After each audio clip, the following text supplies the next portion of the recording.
koffie is klaar.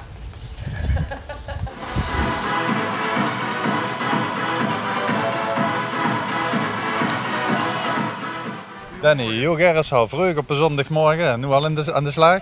Ja, inderdaad. Ja. Dus vrij vroeg, Olaf. We hebben hier de jeugd bij elkaar vandaag van leeftijdscategorie 5 tot en met 15 jaar. Nou goed, en gezien de zomerstop een beetje klaar is voor hun, willen toch de mensen laten voetballen. Dus vandaar deze activiteit vandaag. Ja. Wat is het voor een activiteit? Wat gaat je precies doen? Nou, we gaan eigenlijk wat heel veel aan bod gaat komen, een stukje techniek. Tweede wat we nu organiseren. Vorige keer hebben we de eerste een paar weken geleden geweest. En ja, als ik nu zie, de opkomst is al beter dan de vorige keer. Dus zijn al meer kinderen hebben zich aangemeld. Ja. De bedoeling is ook om ze een beetje enthousiast te maken voor zaalvoetbal. Want ja, zaalvoetbal dat is eigenlijk niet toevallig. Hè? Dan moesten ze al direct voor opgeven. Hoor. Terwijl we vroeger moeten voetbal de rij. Ja, inderdaad, kijk, als je kijkt ook hier naar het zaalvoetbal in Nederland. En als ik nu even kijk naar een stukje Brazilië.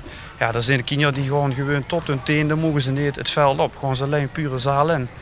Dus als je hier ziet van een stukje zaalvoetbal, moest toch in een kleine ruimte kunnen werken, sneller zoeken naar een bepaalde oplossing. Ja goed, en dat is eigenlijk een beetje het doel van vandaag, om de kinderen ook te laten zien van in een kleine ruimte, snelle oplossing zoeken, snel ballen, handelingssnelheid. Ja, en dat gaan we eigenlijk een beetje de kinderen metgeven. En daar hebben ze dan eventueel boete ook nog gedaan natuurlijk. Ja, inderdaad. Ik denk als we kijken naar onszelf, naar het verleden van ons, het stukje zaalvoetbal wat we gedaan hebben, en dan gaan ze naar het veldvoetbal op. Ja, dan is ze gewoon kleine ruimtes, kunnen ze gewoon een bepaalde actie maken wat toch bepalend is op sommige momenten.